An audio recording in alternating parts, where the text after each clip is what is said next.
الرحمن الرحیم۔ دیکھتی آنکھوں اور سنتے کانوں کو محمود مان کا آداب۔ اپنی اس ویڈیو میں ہم 11ویں جماعت کی درسی کتاب کے حصہ غزل میں سے احمد ندیم قاسمی کی غزلوں کا مطالعہ کریں گے۔ اگر آپ میرے چینل پر نئے ہیں تو پلیز چینل کو سبسکرائب کر لیں تاکہ آنے والی ہر ویڈیو آپ تک پہنچ سکے۔ تو شروع کرتے ہیں۔ سب سے پہلے احمد ندیم قاسمی کا مختصر تعارف۔ احمد ندیم قاسمی کا اصل نام احمد شاہ تھا۔ وہ تحصیل خوشاب کے قصبہ انگا میں پیدا ہوئے۔ والد کا نام پیر غلام نبی تھا۔ ابتدائی تعلیم اپنے آبائی علاقے میں حاصل کی اور صادق ایجرٹن کالج بہاولپور سے BA کا امتحان پاس کیا۔ شادی کے بعد انہوں نے محکمہ آبکاری میں بطور سب انسپکٹر ملازمت کا آغاز کیا۔ احمد ندیم قاسمی کی شخصیت کے کئی پہلو ہیں۔ وہ ایک بلند پایہ شاعر، منفرد افسانہ نگار، ممتاز صحافی اور عمدہ نقاد تھے۔ ندیم کی شخصیت پر ان کے چچا خان بہادر حیدر شاہ کا گہرا اثر تھا۔ ان کے چچا علامہ اقبال رحمۃ اللہ علیہ کے ہمسبق تھے۔ اس طرح ندیم کو شعر و ادب سے دلچسپی پیدا ہوئی۔ ندیم نے صحافت میں بھی دلچسپی لی۔ انہوں نے کئی ادبی رسالے شائع کیے جن میں پھول، تعلیم نسواں، نقوش، سحر، فنون اور روزنامہ امروز شامل ہیں۔ بلکہ فنون تو ان کی شخصیت کی پہچان بن گیا۔ وہ حرف و عقائد کے نام سے اخبارات میں فقاہیہ کالم بھی لکھتے رہے۔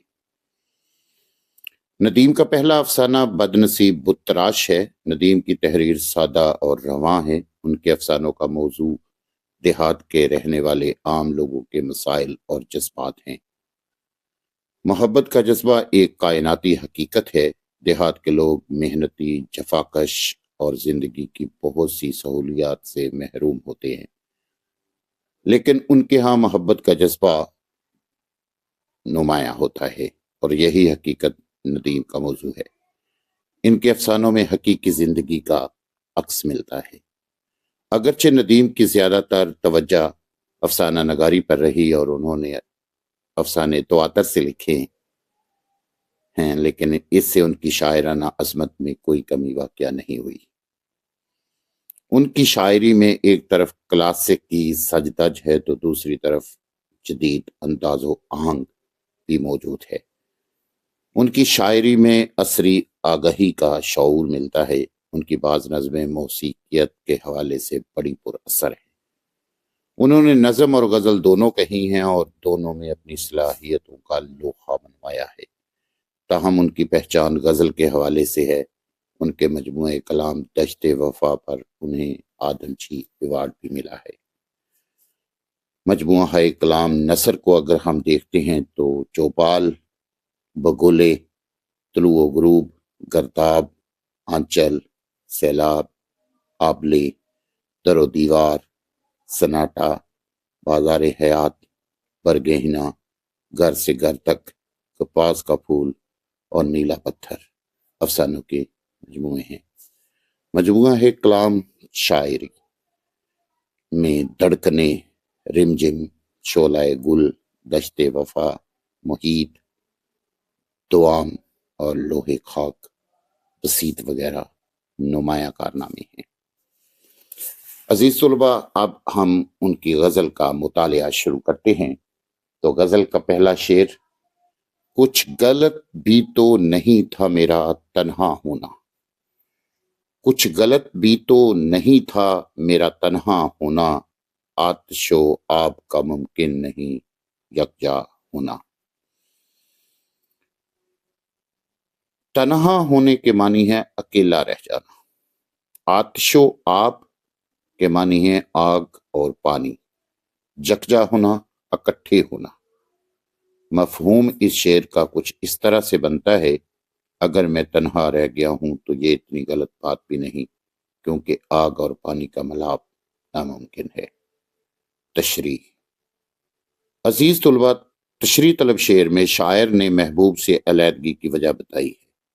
شاعر کہتا ہے کہ میں اور میرا محبوب دونوں متضاد عادات کے مالک تھے۔ طبیعتوں اور مزاجوں کا تضاد عاشق اور محبوب کا ملاپ ناممکن بنا دیتا ہے۔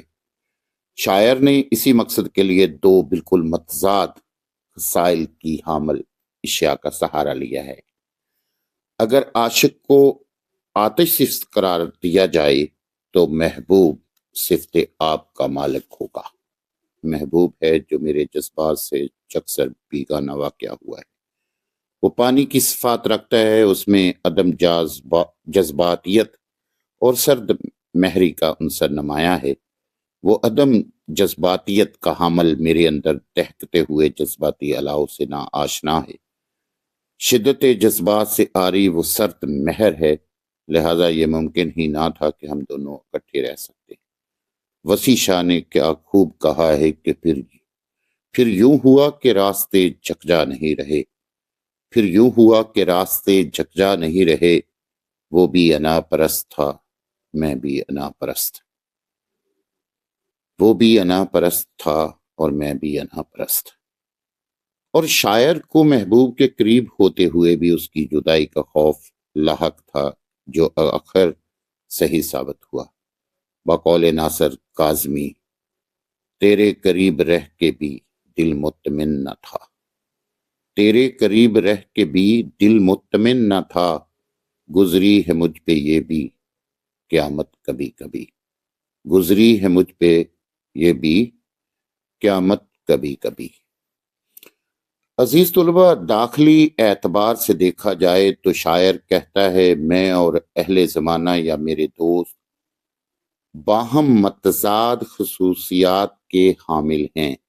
دونوں میں آگ اور پانی کی سی متضاد خصوصیات پائی جاتی ہیں، اور جس طرح ان دونوں اشیاء کا اکٹھا رہنا ناممکن ہے، اسی طرح میرا اور اہل دنیا کا باہم میل جول اور دوستی مشکل ہے۔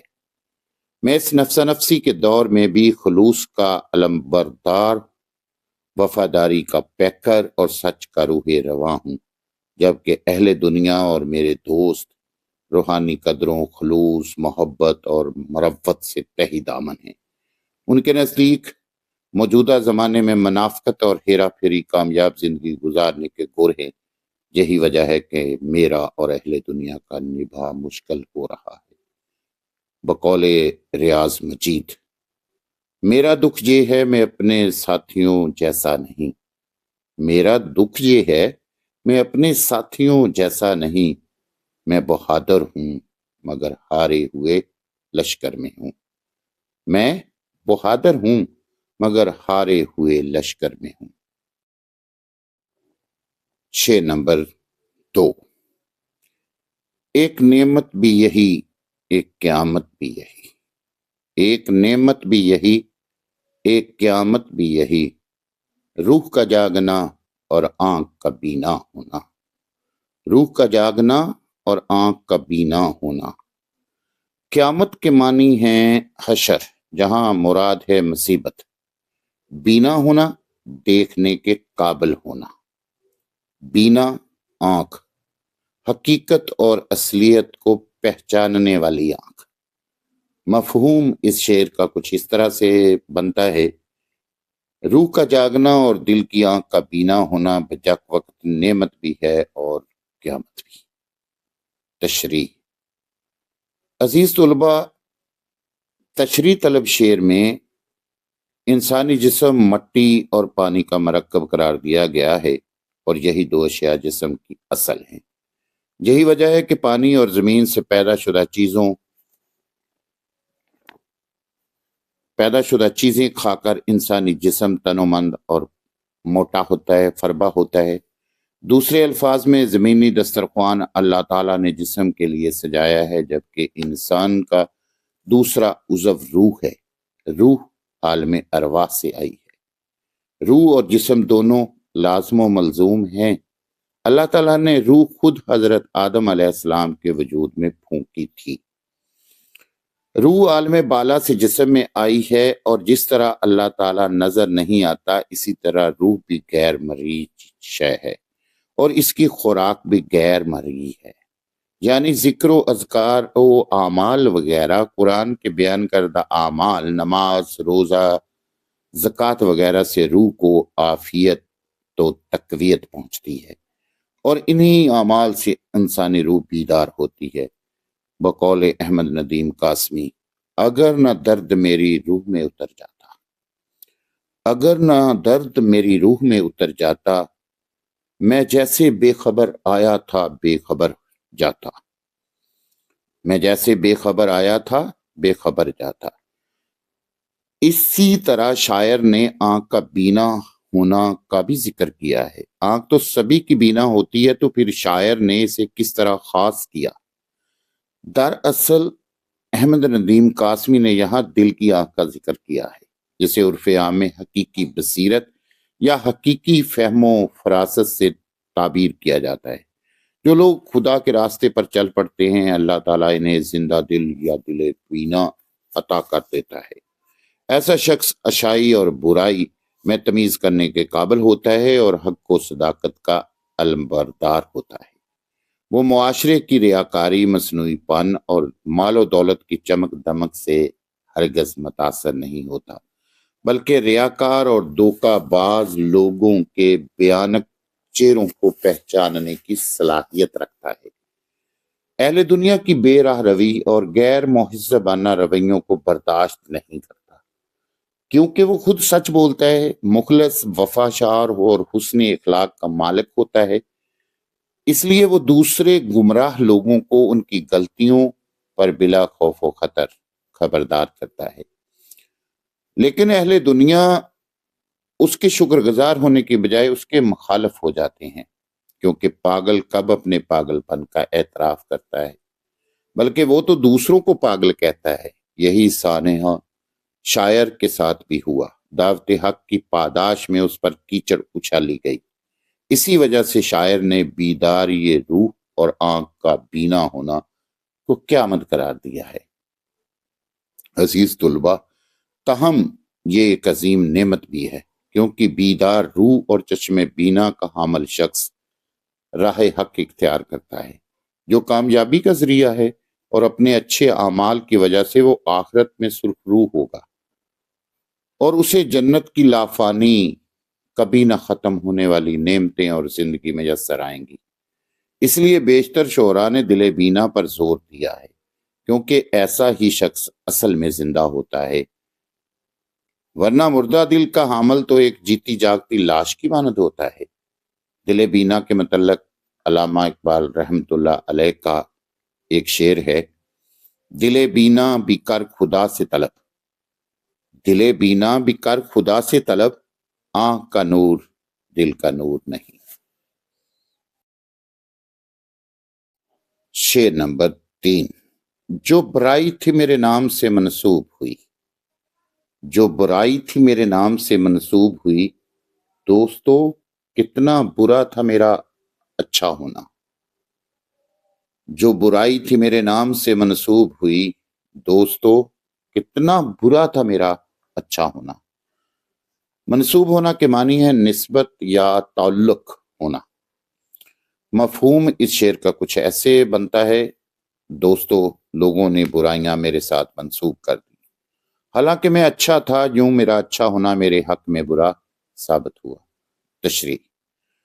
تشریح طلب شعر میں بھی انہوں نے معاشرتی برائیوں کے قلع کما کی کوشش کی ہے، اور نہایت افسوسناک لہجے میں دوستوں کو اس طرح متوجہ کیا ہے۔ دراصل عزیز طلبہ، آج کل ہر طرف نفسا نفسی کا عالم ہے، انسانی سوچ تبدیل ہو چکی ہے اور اخلاقی اقدار دم توڑ رہی ہیں۔ نفسا نفسی کا عالم ہے اور محبت و اخوت جیسی باکمال قدریں مٹ چکی ہیں۔ خلوص کو لوگوں نے خیر آباد کہہ دیا ہے، اور مفاد پرستی، خود غرضی اور مادہ پرستی عروج پر ہے۔ دل کینے، بغض اور انات سے پر ہو چکے ہیں، سچ کی جگہ جھوٹ کا راج ہے۔ بقول شاعر، شاید کبھی خلوص کو منزل نہ مل سکے، شاید کبھی خلوص کو منزل نہ مل سکے، وابستہ ہے مفاد ہر ایک دوستی کے ساتھ، وابستہ ہے مفاد ہر ایک دوستی کے ساتھ۔ لیکن عزیز طلباء، اس مادہ پرستی اور گئے گزرے دور میں بھی ہمیں اکا دکا مخلص بے لوث اور انسانیت کا دکھ درد محسوس کرنے والے مل جاتے ہیں، اور شاعر بھی انہی چند گنے چنے انسانوں میں سے ایک ہے۔ شاعر کہتا ہے کہ میں زمانے کی خود غرضی اور بے حسی کا شکار نہیں ہوا۔ منافقت اور خود غرضی کے کانٹوں سے میں نے اپنا دامن بچائے رکھا، اخلاقی قدروں کا پاسدار رہا، ہمیشہ سچ کو اپنائے رکھا، بغض، کینہ اور حسد وغیرہ سے کنارہ کش رہا، خود غرضی اور لالچ سے دور رہا۔ عزیز طلباء، آپ بھی جانتے ہیں ہر طرف نفسا نفسی ہے، اور ہر کوئی افراتفری کے عالم میں ہے، نہ خود چین سے بیٹھتا ہے نہ چین سے بیٹھنا دیتا ہے۔ ایک چوری اور پھر زینہ زوری کے مستاق پہلے تو خود ہی لوگوں نے اخلاقی قدریں پامال کی، پھر اخلاقی اقدار کے حامل انسانوں پر بھی تانو تشیع کرتے رہتے ہیں تاکہ تنگ ہو کر یہ بھی ہمارے رنگ میں رنگے جائیں۔ یہی کیفیت شاعر کے ساتھ بھی پیش آئی۔ شاعر کہتا ہے کہ معاشرے میں میرا کردار اچھا تھا، میں امر بالمعروف و نہی عن المنکر کا فریضہ ادا کرنے لگا تو لوگ اور دوست میرے خلاف ہو گئے، لیکن میرا جرم کیا تھا؟ چنانچہ دوستوں اور لوگوں نے مجھے اس زمانے میں برا مشہور کر دیا، اور میری اچھائیوں کو بھی برائیاں بنا کر پیش کرتے رہے۔ مجھے منہ پھٹ، قدامت پسند، بیوقوف، بزدل، مغرور اور خود سر کے القابات سے نوازا گیا، اور زمانے میں برے شخص کے طور پر مشہور ہو گیا۔ اس طرح میرا اچھا ہونا بھی میرے حق میں برا ثابت ہوا۔ ساقی امان کا شعر ہے، احباب کو رہی میرے عیبوں کی جستجو، احباب کو رہی میرے عیبوں کی جستجو، میں پرفلوس ان کے ہنر تولتا رہا، میں پرفلوس ان کے ہنر تولتا رہا۔ شعر نمبر 4۔ کار دریا میں بھی آ نکلے گی سورج کی کرن، کار دریا میں بھی آ نکلے گی سورج کی کرن، مجھ کو آتا نہیں محروم تمنا ہونا۔ کائر دریا، دریا کی گہرائی، دریا کا گڑھا۔ مفہوم اس شعر کا کچھ اس طرح سے ہوگا، مجھے آرزوؤں سے دستبردار ہونا نہیں آتا، اور میرا یہ یقین ہے کہ دریا کی گہرائی میں بھی سورج کی کرن آ نکلے گی۔ عزیز طلباء، زندگی خواہشات اور خواہشات امید سے قائم و دائم ہیں۔ اگر خواہشات ختم ہو جائیں، انسان کوئی خواہش ہی نہ کرے، کسی چیز کو حاصل کرنے کی تمنا ہی نہ کرے، تو وہ کوشش بھی نہیں کرے گا اور ہاتھ پر ہاتھ دھرے بیٹھا رہے گا۔ یوں اس کے وجود سے حرکت کی خوبی ختم ہو جائے گی اور اس پر جمود طاری ہو جائے گا۔ جمود کا دوسرا نام موت ہے، یعنی خواہشات کا خاتمہ زندگی کا خاتمہ ہے۔ مزید اگر انسان کو یہ پختہ یقین ہو جائے کہ اس کی فلاں خواہش کبھی پوری نہ ہوگی تو وہ اس خواہش کو ترک کر دے گا، لیکن انسان کو امید ہوتی ہے کہ اس کی خواہش کبھی تو پوری ہو جائے گی، چنانچہ جدوجہد جاری رکھتا ہے۔ گویا خواہشات امید سے قائم ہیں، تاہم اگر کسی شخص کی خواہشات مسلسل ناکام ہوں تو پھر اس انسان میں ناکامی کے آثار پیدا ہونے لگتے ہیں اور وہ مایوس ہونا شروع ہو جاتا ہے، جو بالکل غلط اور نامناسب ہے۔ چنانچہ وہ کہہ اٹھتا ہے کہ خدا بندہ یہ کیسی آگ سی جلتی ہے سینے میں، خدا بندہ یہ کیسی آگ سی جلتی ہے سینے میں، تمنا جو نہ پوری ہو وہ کیوں پلتی ہے سینے میں، تمنا جو نہ پوری ہو وہ کیوں پلتی ہے سینے میں، حمایت علی کا یہ شعر ہے۔ حالانکہ تمام خواہشات ناکام نہیں ہوتی۔ غالب نے کہا تھا، ہزاروں خواہشیں ایسی کہ ہر خواہش پہ دم نکلے، ہزاروں خواہشیں ایسی کہ ہر خواہش پہ دم نکلے، بہت نکلے میرے ارمان لیکن پھر بھی کم نکلے، بہت نکلے میرے ارمان لیکن پھر بھی کم نکلے۔ عزیز طلباء، بعض لوگ مشکلات کے سامنے گھٹنے ٹیکتے ہوئے نا امید ہو جاتے ہیں، جو بالکل غلط ہے۔ شاعر کہتا ہے کہ میں ہر حال میں پر امید رہتا ہوں، اللہ تعالیٰ کی رحمت سے ہر حال میں امید لگائے رکھتا ہوں، مشکلات میں الجھ کر بھی امید کا دامن نہیں چھوڑتا، میں ہر حال میں امید کی شمع جلائے رکھتا ہوں اور مشکل حالات سے باہر نکلنے کے لیے جدوجہد اور امید دونوں سے کام لیتا ہوں۔ شاعر نے اپنی پر امیدی کے لیے ایک مثال کا سہارا لیا ہے۔ شاعر کہتا ہے کہ میں اس قدر پر امید ہوں کہ مجھے یقین ہے کہ سمندر کی گہرائی میں بھی سورج کی کرنیں آ نکلیں گی۔ بہر صورت شاعر اس قدر پر امید ہے کہ وہ ایک تسلیم شدہ حقیقت کو بھی رد کرتے ہوئے یہ کہتا ہے کہ مجھے تو خدا سے اس قدر امید ہے کہ وہ 11 کلومیٹر گہرے بحر الکاہل کی تہ تک بھی سورج کی روشنی پہنچا دے گا۔ یعنی کہ میری بڑی سے بڑی جو مشکل ہے وہ اللہ سبحانہ تعالیٰ کی رحمت سے منٹوں سیکنڈوں میں ختم ہو جائے گی۔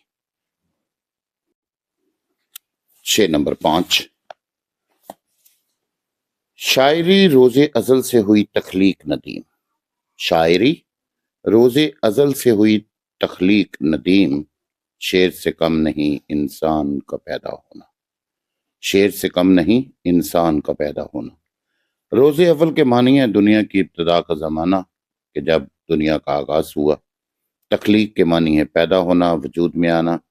مفہوم اس شعر کا کچھ اس طرح سے ہو سکتا ہے، اے ندیم شاعری پہلے دن سے تخلیق ہو گئی تھی، اور اچھا شعر تخلیق انسان سے کم نہیں ہے۔ تشریح۔ عزیز طلباء، تشریح طلب شعر میں شاعر نے ایک طرف شاعری کی اہمیت بیان کی ہے، دوسری طرف انسان کی تخلیق کو شاعری کے مماثل قرار دیا ہے۔ اس کائنات کو جذبات ہی کے دم سے ثبات ہے، اور جذبات کو الفاظ کا پہن پہنانا شعر کہلاتا ہے، اور شاعری دلی جذبات ہی کا اظہار ہے۔ صفی لکھنوی نے کہا تھا، شاعری کیا ہے؟ دلی جذبات کا اظہار ہے۔ شاعری کیا ہے؟ دلی جذبات کا اظہار ہے۔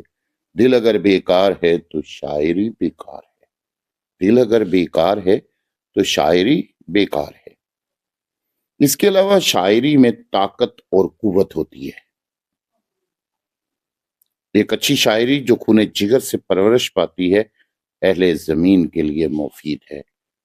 اہل زمین کو نسخہ ہے زندگی دوام ہے، اہل زمین کو نسخہ ہے زندگی دوام ہے، خون جگر سے تربیت پاتی ہے جو سخنوری، خون جگر سے تربیت پاتی ہے جو سخنوری۔ لیکن اس شعر کا اصل پہلو یہ ہے کہ قاسمی صاحب نے تخلیق انسانی کو شعر کے مماثل کیوں قرار دیا؟ عزیز طلباء، میرے مطابق اس کی دو وجوہ ہو سکتی ہیں۔ اول تو یہ کہ انسان اور شعر دونوں تخلیقی عمل سے گزرتے ہیں۔